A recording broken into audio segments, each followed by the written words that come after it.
ये जड स्टडी के यूट्यूब चैनल में आपका स्वागत है। तो आज की इस वीडियो में हम लोग इस मान तालिका को सीखेंगे, यानी हम लोग ट्रिक के माध्यम से सीखेंगे कि साइन जो है 30 डिग्री का मान कितना होगा, या कोस 45 का मान कितना होगा, या टेन 90 डिग्री का मान क्या होगा। इन मानों को हम लोग ट्रिक के माध्यम से सीखेंगे और इस वीडियो के अंतर्गत मैं आपको यह भी सिखाऊंगा कि इन मानों को आप शॉर्ट तरीका काफी आसानी से कैसे याद रखेंगे, ये भी सिखाऊंगा। तो वीडियो के अंत तक आप बने रहें। देखिए यहां कोण के रूप में थीटा लिए हैं, कोई ए लिखता है और यहाँ थीटा की जगह में कोई बी भी लिख सकता है, उसमें कोई दिक्कत नहीं। इस सबसे पहले हम लोग ट्रिक के माध्यम से साइन के मान को निकालेंगे। यहाँ पे साइन के साथ कोण के रूप में थीटा लिए हैं और इधर थीटा का मान यानी कोण दिया हुआ है। तो चलिए साइन के मान को निकालते हैं। तो इसका क्या ट्रिक होगा, देखिए यहाँ पे सबसे पहले हम क्या करेंगे, ट्रिक में यहाँ पे जीरो है ना, तो 0 डिग्री के मान में हम 0 लिखेंगे। 0 डिग्री के मान में ट्रिक के स्थान पर क्या लिखेंगे, 0 लिखेंगे और इधर बढ़ते जाएंगे। 0 के बाद ये 1 2 3 और 4 करेंगे। प्रत्येक को हम 4 से भाग लगाएंगे और उसमें रूट लगा देंगे। इसको भी 4 से भाग लगाएंगे और इसमें रूट लगा देंगे। 4 से भाग लगा देंगे रूट, 4 से भाग लगा देंगे रूट, 4 से भाग लगा देंगे रूट। अब यहां इसको सोल्व करने के बाद जो भी मान होगा हम 0 डिग्री के इसी के नीचे यहां साइन वाला कॉलम में लिखते जाएंगे।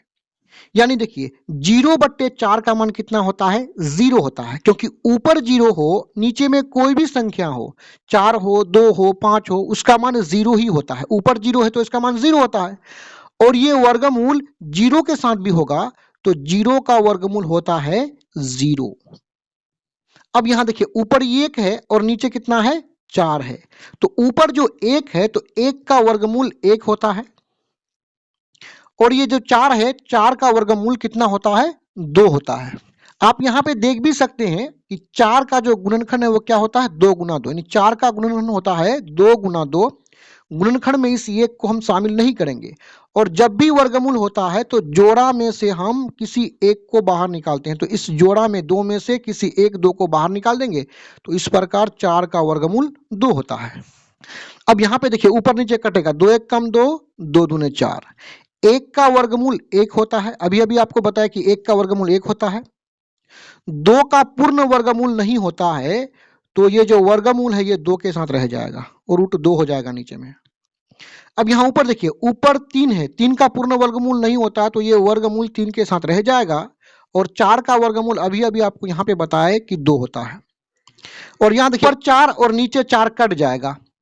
1/1 का मान 1 होता है और ये वर्गमूल जो है 1 के साथ भी है तो 1 का वर्गमूल 1 होता है। तो इस प्रकार साइन का मान तो निकल गया।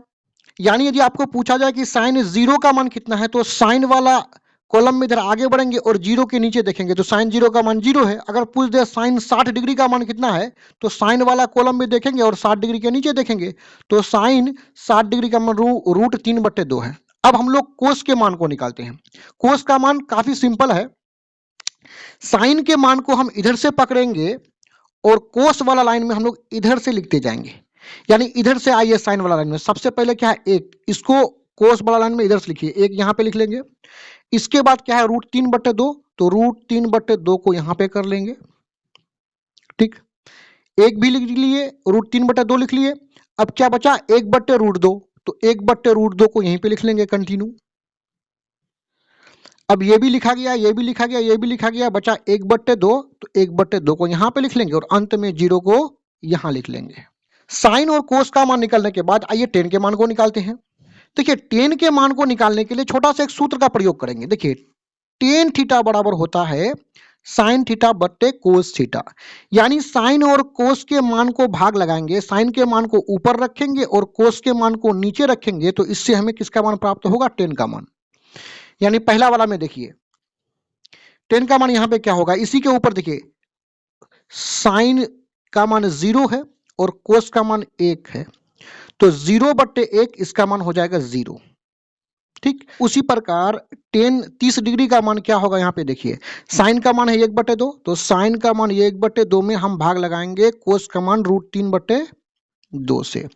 अब इसको आगे बढ़ाते हैं। देखिए ऊपर भी बट्टा है 1/2 और नीचे भी क्या है बट्टा है √3/2। तो हम क्या करेंगे ऊपर वाला बट्टे 1/2 में नीचे वाला बट्टे को पलट करके गुना करेंगे। तो ये नीचे वाला पलटेगा तो 2 ऊपर और √3 नीचे आ जाएगा। कट गया। ऊपर बचा 1, नीचे बचा क्या और √3, यानी इसका मान आया 1/√3। उसी प्रकार आइए 45 के मान को निकाल लेते हैं। यहाँ साइन का मान कितना है 1/√2 और कोस का मान है 1/√2। इसका भी मान है 1/√2, यानी साइन के मान में कोस के मान को भाग लगाए। दोनों ऊपर नीचे सेम है तो यहाँ ऊपर नीचे कट जाएगा। 1/1 का मतलब कितना होता है 1 होता है, यानी इसका मान 1 हुआ। अब आइए यहाँ इसका मान देख लेते हैं। देखिए इन दोनों को भाग लगा कर यहाँ पे लिख लेते हैं। तो ऊपर में है साइन का मान √3/2 और नीचे में यहाँ कितना है 1/2। फिर ये क्या सोल्व होगा, ऊपर वाला √3/2 को सेम लिखेंगे और नीचे वाला पलट जाएगा, यानी 2 ऊपर 1 नीचे आ जाएगा। यहाँ 2 2 कट जाएगा तो √3/1 का मतलब √3 होता है, यानी यहाँ √3 हुआ। और यहाँ पे देखिए 1/0 है, क्या है 1/0 है। तो देखिए 1/0 नीचे में 0 होता है तो इसका मान इन्फिनिटी यानी अपरिभाषित होता है। ऊपर में कोई भी संख्या रहे 1 रहे 5 रहे 3 रहे कुछ भी रहे, नीचे में यदि 0 रहे तो इसका मान क्या होता है अपरिभाषित। तो यहाँ पे लिख लेंगे इसका मान अपरिभाषित। अब देखिए साइन थीटा कोस और टेन के मान को तो निकाल लिए ना। अब आइए नीचे जो 3 है उसके भी मान को निकालते हैं। तो सबसे पहले हम निकालेंगे कोसेक थीटा के मान को। इसके मान को निकालने के लिए हम सूत्र का प्रयोग करेंगे, यानी कोसेक थीटा बराबर होता है 1/sin थीटा। यानी कोस थीटा का मान को निकालने के लिए साइन के मान को पलट देंगे, यानी उल्टा देंगे। यहाँ पे नहीं है, देखिए कोसेक थीटा बराबर साइन का मान पलट जाता है, यानी 1/sin थीटा हो जाता है। तो देखिए तो कोसेक का मान निकालने के लिए साइन के मान को हम पलट देंगे। तो 0 है तो कोसेक का मान क्या होता है इन्फिनिटी, यानी 0 का विपरीत उल्टा होता है इन्फिनिटी। इन्फिनिटी का मतलब अपरिभाषित। उसी प्रकार हम 1/2 को पलटाएंगे। यहाँ पे देखिए 1/2 है ना, 1/2 को पलटाएंगे तो कितना होगा 2 ऊपर 1 नीचे, और नीचे में 1 लिखा नहीं जाता है तो इसको 2 लिखेंगे, यानी 1/2 का उल्टा हो जाएगा 2। उसी प्रकार 1/√2 है तो √2 ऊपर चले जाएगा और बट्टा में 1 होगा, यानी √2/1 होगा, और नीचे 1 लिखा नहीं जाता है तो क्या लिखेंगे √2 लिखेंगे। उसी प्रकार इसको पलटाएंगे तो 2 ऊपर जाएगा और √3 नीचे आएगा। 1 को पलटाएंगे तो 1 ही होगा, क्यों, क्योंकि देखिए 1 के नीचे हम 1 लिखेंगे और 1 को पलटाएंगे तो ये 1 ऊपर जाएगा और ये 1 नीचे आएगा। 1/1 का मान 1 ही होता है। सेक के भी मान को निकालने के लिए सूत्र का प्रयोग करेंगे। सेक थीटा बराबर होता है 1/कोस थीटा, यानी सेक जो है कोस का उल्टा होता है, विपरीत होता है। तो देखिए सेक किसका विपरीत होता है कोस का। तो यहाँ कोस का मान 1 है, 1 को पलटाएंगे तो क्या होगा 1 ही होगा, अभी अभी आपको बताए। और यहाँ पे देखिए कोस का मान √3/2 है तो सेक में क्या होगा कि ये 2 ऊपर चले जाएगा और √3 नीचे आ जाएगा। और यहाँ भी इसको पलटाएंगे तो हो जाएगा √2/1, 1 नीचे लिखा नहीं जाता है। और यहाँ इसको पलटेंगे तो 2 हो जाएगा 1 और नीचे 1 लिखा नहीं जाता है तो 2 ही होगा, यानी 1/2 का उल्टा यानी विपरीत 2 होगा। और 0 का जो उल्टा है वो इन्फिनिटी होता है, विपरीत इन्फिनिटी होता है। अब आगे हम लोग कोट के मान को निकालने के लिए छोटा सा एक सूत्र को देखेंगे कि कोट का सूत्र होता है 1/10, यानी कोट 10 का विपरीत होता है, उल्टा होता है। यानी देखिए 10 यहाँ पे है तो 10 का विपरीत क्या होगा कोट होगा। तो 10 का मान यहाँ पे 0 है तो 0 का उल्टा होता है इन्फिनिटी। इसको हम पलटाएंगे तो हो जाएगा √3 है। उसी प्रकार 1 का विपरीत होता है 1 ही।